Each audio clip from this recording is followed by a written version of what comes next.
Hey, what's up guys and welcome back to Ask NK. Blender 2.83 has finally been released and this comes with a truckload of features. Today we're going to talk about everything that you need to know about Blender 2.83, all the cool features it comes with, but then we'll also talk about the 10 top features which I think you for sure really need to take a look at while you're trying to work with Blender. And with that said, we're going to dive directly into Blender and we're going to start off by talking about the grease pencil. So the grease pencil itself has been reworked and actually rewritten from the ground up. Now the beautiful thing about this is if you've been using the grease pencil before, of course you would notice that there are certain discrepancies when you're painting, but right now they've actually gone ahead to fix it.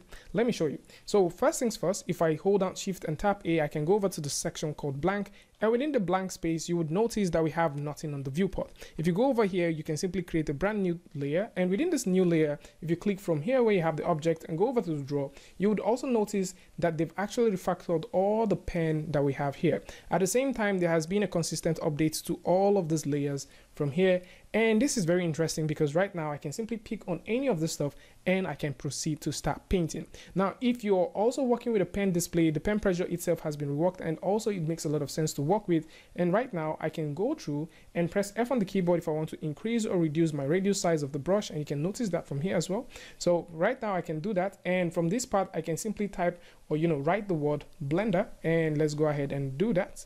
So we can write the word Blender and write 2.83.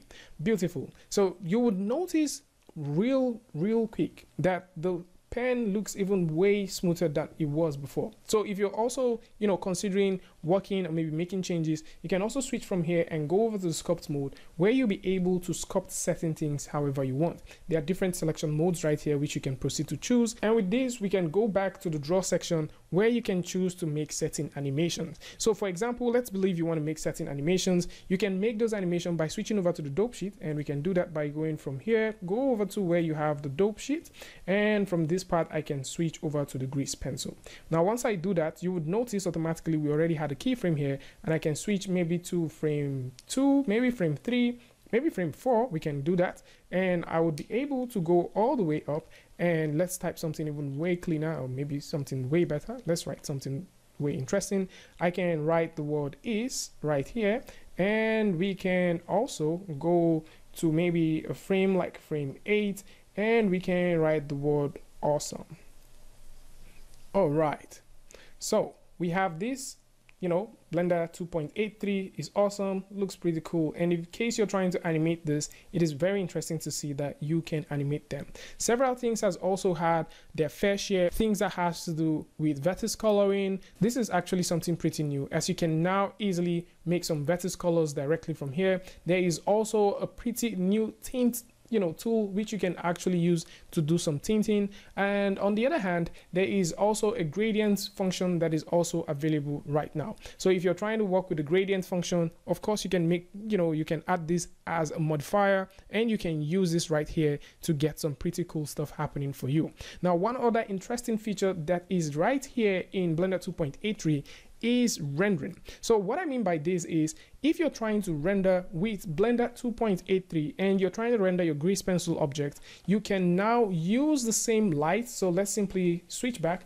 You can now use the same light. I'm jumping back to object mode. I'm going to select this right here, which I'll use to move this. You can now use the same light that you use for your 3D object to influence the 2D object. So this is pretty sick because right now I can get this over to this point, can select this other one and move this right over there. Now once that is there, I can select this, jump back here, select this color, and you can see what we have there.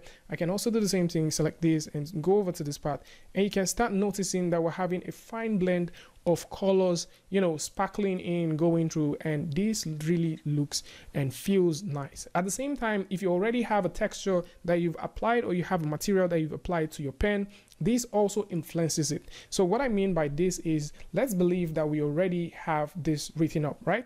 And we go over to the material and choose to throw in a very simple material. And right now we're not doing anything that has to do with fill because we just want to use the stroke. If I click right here and go all the way up and choose to get this towards the green, you would also notice that the light seems to also influence it. If I also do the same thing and go over to, maybe like the blue, you also notice that the light seems to influence it. And this is very interesting for anyone that really wants to work with the grease pencil as this makes a lot of sense. Now, one more cool feature that you would also want to see is right here, there are certain effects that has also been built in. So from here, I can simply choose something like, blur, in case I want to blur certain things in the background. I can simply do that. I can also go over here and choose things like rim, if I want to add certain rims to that. And finally, we can also choose to throw in a glow. So if you're trying to get some pretty glowing stuff around your scene, this makes sense. And if you're, going to animate that, it's also pretty cool to see that you will be able to do all this beautiful stuff. And with this said, you can see how quick this render looks, and it looks pretty interesting. I mean, about a few years back, you were not able to do something like this, but right now, this is pretty cool, and you can see this for yourself. And with that said, we're going to take a look at other few stuff that you can choose to render. And we're talking about nothing more than, the volumetric. So the volume object, or the new object called the volume object, is now a new thing, and it's also pretty cool to see that we now have that here in Blender. So what I mean by that is, if I hold down Shift and tap A, I can go over to the volumes and I can choose to import volumes from several places. So if you're trying to render volumes, or maybe you're trying to get up and running with them, there are various ways that you can actually get these volumes. There are links which I'm going to put in the description where you can get volumes. And at the same time, you will also be able to generate volumes yourself. So there's an amazing software called Embergen, which I've already talked about on the channel. I'm going to put a link in the description as well for that. So you can use this and generate various volumes. And of course, you can also export these things out. Now, when you bring them into Blender, because Blender is just getting, up and running with this, there are 3 parameters that you can actually work with. Actually, they're called channels. So there are 3 channels that you can work with. Basically, there is the color channel, there's the density, and also the temperature. And we've already talked about how the principal shader actually works, the principal volume shader, and it's very interesting to see that you can actually control how you want the colors, how you want the temperature. The whole black body thing now exists in Blender. So if you're trying to render amazing looking volume objects, maybe you just want to get some volumes directly in your scene, you're trying to make some cloud, you're trying to make some smoke simulation, some fire simulation, right now it is available in Blender, and you can tweak, play with the density, play with the wireframe details, play with all of those things, and get the exact kind of render that you're looking for right here in Blender. So if you want to also take a look at how you can get this up and running as well, there's going to be a link in the description for that. And while we're still talking about the volume object and also the possibility of volume rendering directly here in Blender, let's also take a look at how you can play with the OptiX denoising, because in most cases you want to simply take a look at how this will look like for your final production, but then you actually have no idea because Eevee might not really give you the exact quality that you might want. And it's very interesting to see that in Blender 2.83 or with Blender 2.83 you have all those abilities. From here in Blender, if you want to make certain changes, let's simply zoom out a bit. All right, so if you want to make certain changes, you want to change how the object looks, you want to play with this object, you want to get some very cool real-time feedback, especially if you're into lighting, you're into looks and development, you can now easily do this in Blender using the OptiX denoising that is available for the viewport. And a huge shout out to NVIDIA for working with the guys at Blender for getting this one up and running. And with the NVIDIA RTX, it is very interesting to see that you can actually get this fast rendering and fast viewport real-time feedback. This in itself is extremely cool, and if you want to try this out, you can proceed to try it. And while we're still talking about certain things that works within the render, there is also an update to Eevee. So the last time when we talked about Eevee, we were talking about certain things that you can do with it, but now if you are trying to take a look at your render passes, you can obviously do that right now in Eevee. So if you click right here, you can notice right here we have this word called combine. So if I click from here and go over to where we have diffuse light, you can notice that we can see our diffuse light. So this is very nice. So if you're trying to get your render passes, you want to see them directly on your viewport, it's very easy to make some informed decisions like this. If right now we don't have any emission, if we want to check for specularity, it's very interesting to see where the noises are coming from and how you can troubleshoot them. And at the same time, if you want to maybe check for volume scatter, which I don't think we have, yeah, we don't have that. If you also want to check for, diffuse color, you want to check for some of these things, maybe shadows, for example, it is very easy for you to do this directly in the viewport right now. Let's dive into the realm of physics and take a look at some beautiful things that you can now do there. So if we simply create a brand new scene right now, we can proceed to add, let's go ahead and add a very simple plane right here. I'm just going to raise this plane a little bit up and then rotate this plane about 90 degrees. All right, so now we have this. Next thing which we would like to do is proceed to scale this up, and then I would proceed to raise this upwards and, you know, just position this here. The hair itself now has beautiful physics. So the beautiful thing about it is you can now use exactly the same collision engine that you use for the clothes now with the hair system. So if you go over to where you have the particles, and instead of saying you want to emit particles, which will do something like this, you can now change this to hair. And once you change this to hair, let's position this hair right here. I can make sure that I have physics turned on, or dynamics itself turned on. And once we have the dynamics turned on, from this part is where you increase or reduce the number of hair you want to see. So for this, I'm just going to set this to 500 just because of the demo, and then I'll increase the hair length itself. We want to get some very interesting, you know, segments, so I'm just going to increase this to about 20. So by increasing this to 20, we're going to get even way smoother looking hair while we do our simulation. Next thing which you would like to do is to make sure that you have an object. So I'm just going to set this as it is, and maybe for this I might just add a bit of subdivision. Let's just make sure that we have some subdivision happening. All right, so I'm just going to also add that there, and we will proceed to scale this. So I'm just going to scale this just about a point like that. Now the reason why I added the subdivision is so that we can have way more, you know, segments in case this has to do with some bouncy. So right now we can see we have some extra segments instead of just having something totally flat. That was the main reason I had to do that.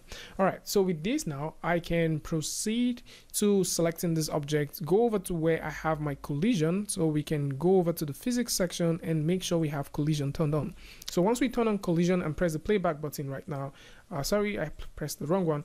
Press the playback button right now. We can now have this object collide with this. Right now, you might probably not notice any collision happening. Now, the reason why this collision is not happening is because, first of all, we have this object and the thickness of the outer part is set to this. So if I set this to something like 0.3 and press the playback button right now, we will be able to have even way better collision. All right, so in case you're working with the hair and you're noticing issues like this, just simply dial up the, you know, the outer thickness, so you'll be able to get something like that. So one of the things I want to share with you guys is the multi-resolution. So the multi-resolution for me is one of the extra features, and I love the idea that they've gone ahead to rework this. And for Blender 2.9, there are several cool features that you can now do with that you can actually get up and running with while working within the sculpting section. So if you're thinking about modifiers, this is one cool modifier that makes a lot of sense for me. And of course, with the multi-resolution out of the way, let's talk about some sculpting. So I know a lot of you guys have been waiting for me to get to this point, and let's just get on with it.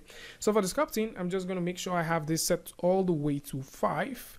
And then I will just simply apply that. So for the sculpting, we will start off with the most obvious one. Let's actually make smooth shading turned on and jump over to the sculpting section. We'll start off with a very obvious one, which is the face set. So the face set itself is like one of the most obvious stuff that was already talked about. Now we've talked about this a lot of times on the channel. So if you want to start painting with the face set, you can actually do something like this. Now if you want to also increase this, let's say you're done painting with this first part and you know you're getting more face sets, but you want to continue with the green, if you hold down Control on your keyboard, you can get this beautiful one happening. So let's just back down a bit. So you can hold down Control to get this one happening. If you hold down Alt, nothing happens. If you hold down Shift, you can go ahead and smooth this part out.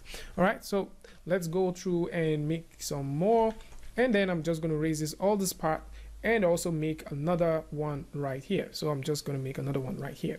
Now this is one of the cool features that you have with this. Now with this here, you have more like what is considered as poly grouping in ZBrush. So this would give you access, or it will give you some sort of advantage. So if you want to work on one particular part of your model, you can have a dedicated time to just work on that particular part of the model. So if I hover around this part and press H on the keyboard, I will be able to have that. If I press the H key one more time, I can bring it back. If I tap Shift and H, I can simply, you know, hide that and do the same thing for this. And if I go ahead and just tap that, I can get rid of everything. And if I press H one more time, I can bring everything back.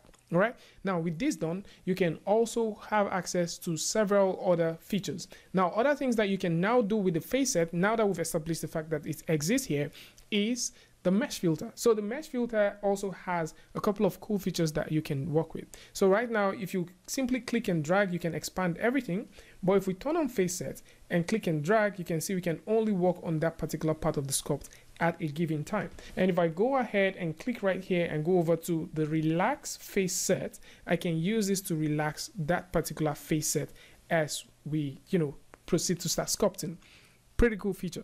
So if you're trying to relax this, you can simply get this one going. So the next obvious sculpting feature that I know a lot of people want to see is the Cloak Brush. But before we even talk about the Cloak Brush, let's take a while and look at the remeshing. So the remeshing itself has actually been reworked, and this is pretty cool. So what I would do is simply create one of those overlays so that you guys can see. And of course, with this here, I can simply go over to the remesh, and then I can just go through and click on remesh. Now there is a new feature right here that you can simply use to select any part. So let's say you want the remesh to go through and remesh with this voxel size. I can do that, and once I get this, you can see I can simply get that. You can choose to preserve your face set if this is what you want. Same thing that you can do with the Z remesher. And then you can also choose to preserve the volume if this is also something that you want. And with this done, you can proceed to click on remesh. Now, this feature itself is pretty interesting, as you can go ahead and just simply hit Ctrl R on your keyboard to get this going. So there is this option that exists right here, and you can simply turn this off. So there's this option that exists right here, which you can use, and then there is also this other option that exists right here. Now, with all of these things said, let's dive directly and take a look at how the Cloak Brush actually works. Now, I think this is a very exciting one, as a lot of people has actually used this Cloak Brush for a lot of things. So first things first, I'm just creating that tiny grid right there. Hold down Ctrl and tap 5 on the keyboard so I can get something even way smoother. Jump right here, apply this, switch over to the sculpting, and within the sculpting section, I can choose the cloth. Now, once I proceed to choose the cloth, I would like to lose the symmetry, as this is a bit problematic for some time now, and I would use this and I can start making some cloth deformation. Now, this is just so cool. We have over 7 different types of deformation modes and 2 types of fall off. So the very first one that we have is the drag, then we have the push, pinch, we have the inflate, grab, and also the expand. Now I can choose to use this to expand certain parts, and I can also choose to use this. So similar to things that we talked about that's coming to Blender 2.9, which has to do with the cloth filter, you can now see that we have very similar stuff happening right here. So I can proceed to increasing this as much as I want. Then I can also choose to use either the pinch, the push, to also get some pretty cool stuff happening for us. And this is just very interesting to see that within a sculpt room, you can actually start making and creating wrinkles like this, and for sure it's going to save a lot of people time. And it's pretty cool to see that all of these features are coming in together with the recent release of Blender 2.83 to give us those tools and those functions that we've always yearned for. So with this said, there is also the virtual reality stuff. So in case you're trying to create stuff in virtual reality, we've already talked about this before, but right now there is no VR headset for me to try this on, but the VR headset stuff works, and it is pretty interesting to see that you have this feature. And in case you want to dive in and do your stuff in VR, right now you have the choice of doing this. All right, so with all of these things said, let's take a look at some honorable mentions. The undo has actually been reworked. The 3D viewport performance is way better. The video sequencer has a couple of updates alongside with it. There is now a beautiful update to the import and export of Alembic and Gltf files. So if you're trying to do all of those beautiful things, you can now do them directly here. And if we simply go all the way back, you would also notice that right here within the add-ons, there is now an update to the collection manager. There are still significant updates to the animation editors. The file browser itself has a couple of updates that's been done alongside with it. There are some miscellaneous updates that includes, change area for duplicate icons. There is also updates around the UI. There are also updates around the UI, and so on and so forth. So if you want to take a look at these things, I'm going to put a link in the description. For the modifiers as well, there's a couple of updates for that. And of course, we've talked about the curve editing previously, where we talked about, you know, the features coming over to 2.83. Now you can see that while you're working with curves, you can actually go ahead and extrude them. And this in itself makes a lot of sense. So while we're talking about the brushes, there are certain brushes that I would also like to bring to your attention. Some brushes were actually redesigned, and I'm talking about brushes like the layer brush itself. There were also brushes that were refined, as we are looking at the smooth surface brush, and we are also looking at some other cool brushes like the pose brush, and at the same time the clay strip, and also the brand new clay thumb, you know, brush. Tell me what you guys think about the brand new Blender 2.83, as this is the very first one that will be coming with the long-term support, and of course it is the last one within the 2.8 series. And finally, Blender has actually come a long way, as if you go over to the release blog, you would notice that there are several things that they've actually gone ahead to post. Now within the Blender blog, there are some pretty cool, impressive images that you might want to see. The whole thing about virtual reality, the denoising effect that we've already talked about, the thing for VDB that we've also talked about. These are pretty interesting stuff that you would like to, you know, play with. All of this cool and impressive stuff that we've already talked about, it's very interesting to see them available in this new release that you can actually work with. So if you're trying to get started with working with Eevee, you're trying to get up and running with some cool shader nodes, I would like you guys to go ahead and check these things out for yourself. So pretty cool stuff that is now here in Blender, pretty cool and impressive stuff. And for anyone who would like to, you know, ask about, should I move over to Blender now, or is this the right time to move? Of course, if you are trying to get up and running with everything in one app, then of course Blender should be that tool for you. So I would like to know what you guys think about all of this beautiful and lovely stuff that we've just talked about right now in the comment section. And of course, if you like this video or you learned something from this, you can go ahead and give it a like, and don't forget to share with a friend. And if you're new here, it's going to be amazing for you to hit the subscribe button and also turn on notifications so that you don't miss the next video or the next update. And until I see you guys again with a tutorial update, Free Friday, Tutorial Tuesday, tips and tricks, things like this. Peace.